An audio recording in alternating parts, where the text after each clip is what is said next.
Hello and welcome to this Obj.907 replay, where it's driven by Maroar. Maroar is an old clanmate of mine, and he sent me these replays because I thought I might find them interesting, which I did.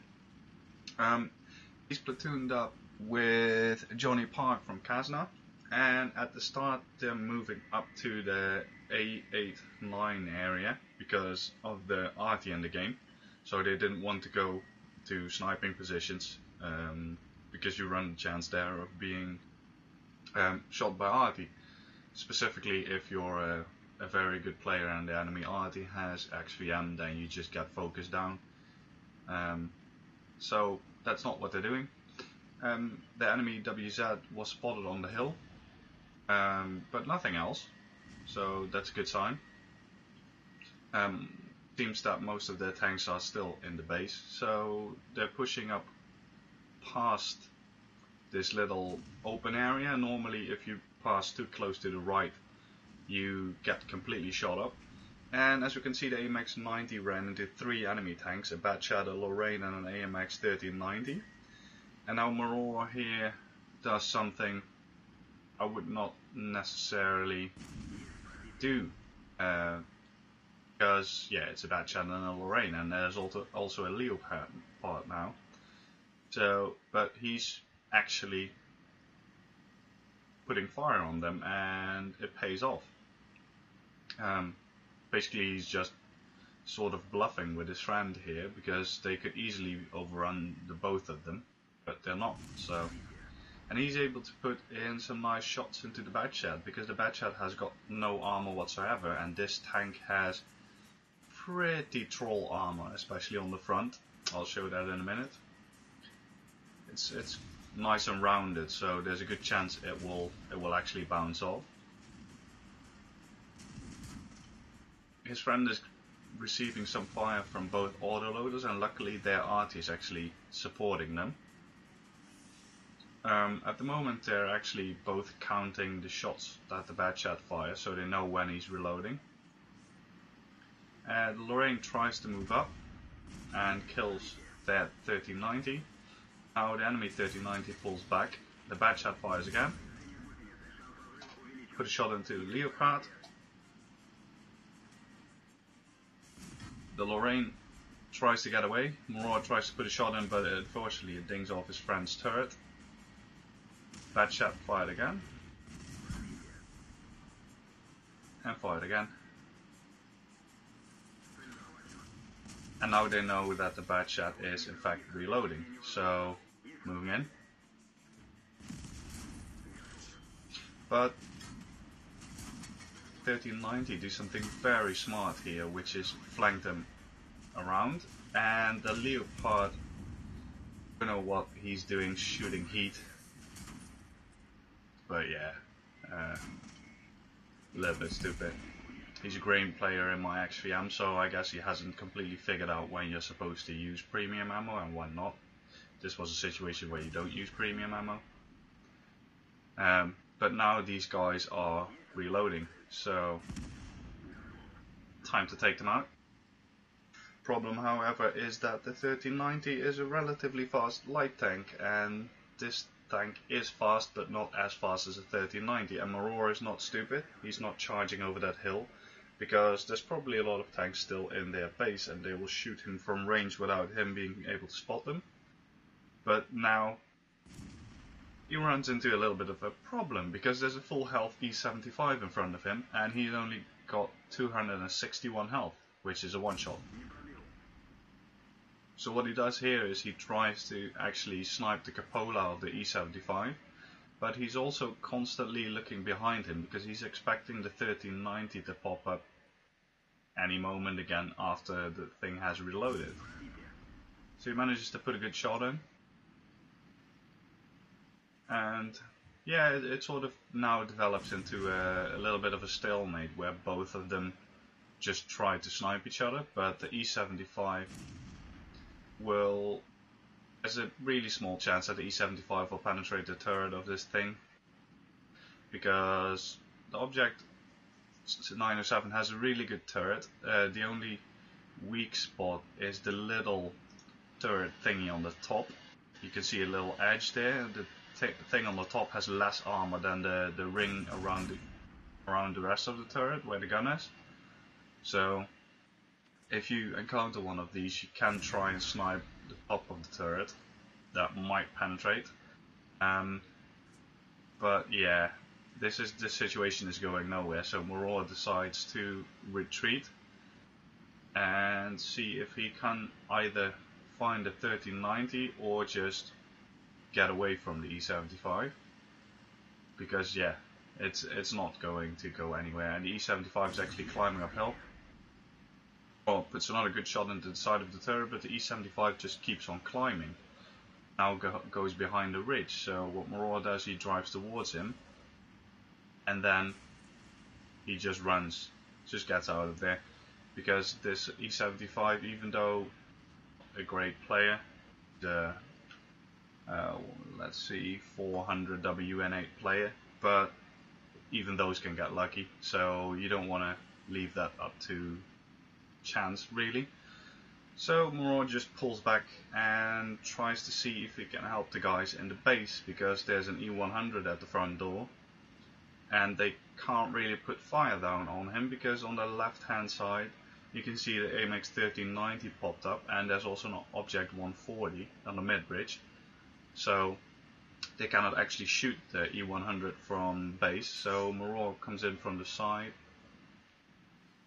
to put some fire on that E100 and to make him do something else. Obj.907 fires and misses luckily.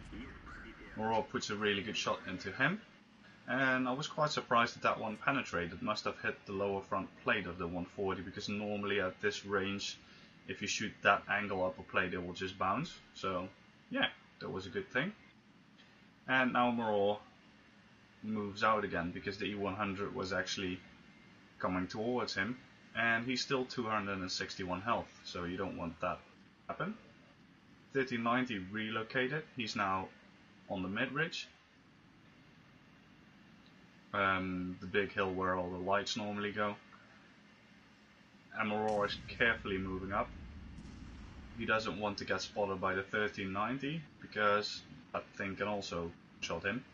He moves over the ridge. It's a nice shot into the building. And then he aggressively moves around the E100, which is taken out by our E75.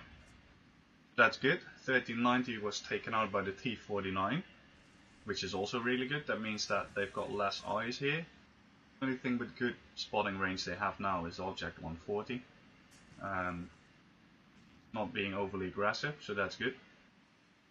And the situation is equalized now, more or less, or at least it was, because they're losing more tanks again. Some nice shots on the T30, and it dings on the side of his turret, and that's one of the disadvantages I found to this tier 10 medium, because compared to the regular ones who have something like 268-ish penetration, this tank has 264, and for some reason it tends to ding a lot of shots at range, which it really shouldn't. But I guess that's sort of a balancing mechanic, because this has a better rate of fire and better speed than the Obj.907, and arguably also better armor, especially on the hull. You can actually bounce stuff on the hull on this tank, because it's really nice and rounded, and as you can see, it's a V-shaped hull, so the sides are angled as well, which is really troll. So the suspension boxes at the front, where you can see the shot into the left, they are spaced armor, so they provide even more cover. So overall, it's a really nice medium tank. I like it. It dings retarded amounts of shots as well if you play it well, which is really funny. And Maroar manages to take out the T30, so 4,700 damage now, which is good. And now we can see the E75 finally made it off the hill. I don't know where he was all the time. He was probably driving around the wrong way of the hill, because he took... If he'd gone back earlier, he would have actually probably decided the outcome of this battle. He drives in a completely straight line,